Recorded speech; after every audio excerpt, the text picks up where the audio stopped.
السلام علیکم ورحمۃ اللہ وبرکاتہ۔ میرے بھائیو دوستو، یہ زندگی نہایت ہی مختصر زندگی ہے اور ہمیشہ رہنے والی آخرت کی زندگی ہے، تو ہم بھائی آخرت کی تیاری کریں اور اللہ تعالیٰ کے احکامات پر عمل کریں تاکہ اللہ رب العزت ہمیں آخرت میں کامیاب فرمائے۔ یہ زندگی نہایت ہی مختصر ہے اور آخرت کا گھر جو ہے وہ ہمیشہ رہنے والا ہے، اور ہمیں وہی گھر اختیار کرنا چاہیے جو ہمیشہ رہنے والا ہے۔ جو عارضی ہے اس کے بارے میں اتنا نہیں سوچنا چاہیے جتنا آخرت کے بارے میں۔ آج 11واں روزہ ہے اور تقریباً وقت 4:19 ہو چکے ہیں، اور الحمدللہ آج ایک ارادہ کیا ہے کہ قرآن پاک کا ترجمہ آپ لوگوں تک پہنچاؤں، تو میرا چینل سبسکرائب کر دیں۔ اور آج سے انشاءاللہ ترجمہ سورۃ الفاتحہ سے شروع کرتے ہیں۔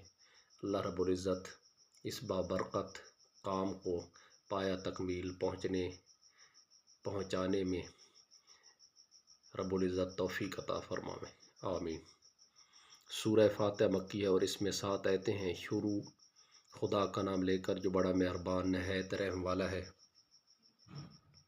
سب طرح کی تعریف خدا ہی کو سزاوار ہے جو تمام مخلوقات کا پروردگار ہے، بڑا مہربان نہایت رحم والا، انصاف کے دن کا مالک، دن کا حاکم۔ اے پروردگار، ہم تیری عبادت کرتے ہیں اور تجھ ہی سے مدد مانگتے ہیں۔ ہم کو سیدھے راستے چلا، ان لوگوں کے راستے جن پر تو اپنا فضل و کرم کرتا رہا، نہ ان کے جن پر غصہ ہوتا رہا اور نہ گمراہوں کے۔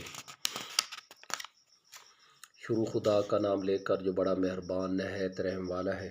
الف لام میم، یہ کتاب قرآن مجید، اس میں کچھ شک نہیں کہ کلام خدا ہے۔ خدا سے ڈرنے والوں کی رہنما ہے، جو غیب پر ایمان لاتے اور آداب کے ساتھ نماز پڑھتے اور جو کچھ ہم نے ان کو عطا فرمایا ہے اس میں سے خرچ کرتے ہیں۔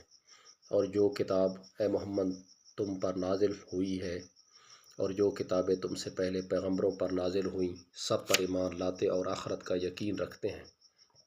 یہی لوگ اپنے پروردگار کی طرف سے ہدایت پر ہیں اور یہی نجات پانے والے ہیں۔ جو لوگ کافر ہیں انہیں تم نصیحت کرو یا نہ کرو، ان کے لیے برابر ہے، وہ ایمان نہیں لانے کے۔ خدا نے ان کے دلوں اور کانوں پر مہر لگا رکھی ہے اور ان کی آنکھوں پر پردہ پڑا ہوا ہے، اور ان کے لیے بڑا عذاب تیار ہے۔ اور بعض لوگ ایسے ہیں جو کہتے ہیں کہ ہم خدا پر اور روز آخرت پر ایمان رکھتے ہیں، حالانکہ وہ ایمان نہیں رکھتے۔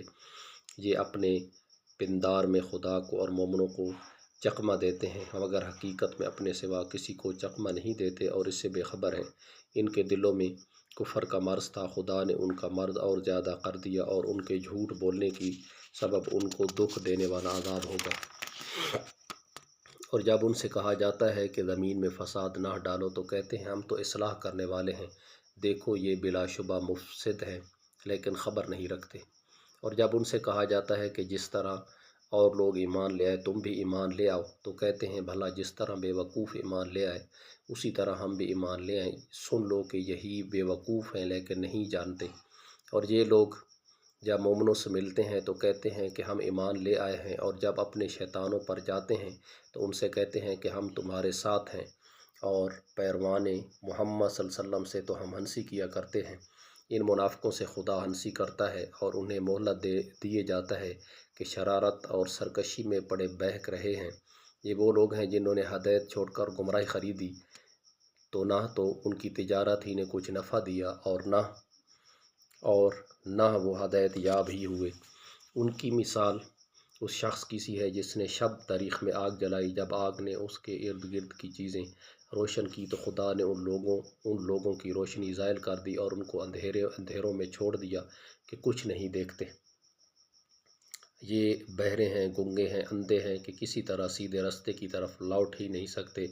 یا ان کی مثال میںہ کی سی ہے کہ آسمان سے برس رہا ہو اور اس میں اندھیرے پر اندھیرا چھا رہا ہو اور بادل گرج رہا ہو اور بجلی کو کوند رہی ہو، تو یہ کڑک سے ڈر کر موت کے خوف سے کانوں میں انگلیاں دے لیں۔ اور خدا کافروں کو ہر طرف سے گھیرے ہوئے ہے، قریب ہے کہ بجلی کی چمک ان کی آنکھوں کی بصارت کو اچک لے جائے۔ جب بجلی چمکتی اور ان پر روشنی ڈالتی ہے تو اس میں چل پڑتے ہیں، اور جب اندھیرا ہو جاتا ہے تو کھڑے کے کھڑے رہ جاتے ہیں، اور اگر خدا چاہتا تو ان کے کانوں کی سنوائی اور آنکھوں کی بینائی دونوں کو زائل کر دیتا۔ بلا شبہ خدا ہر چیز پر قادر ہے۔ صدق اللہ مولانا العظیم۔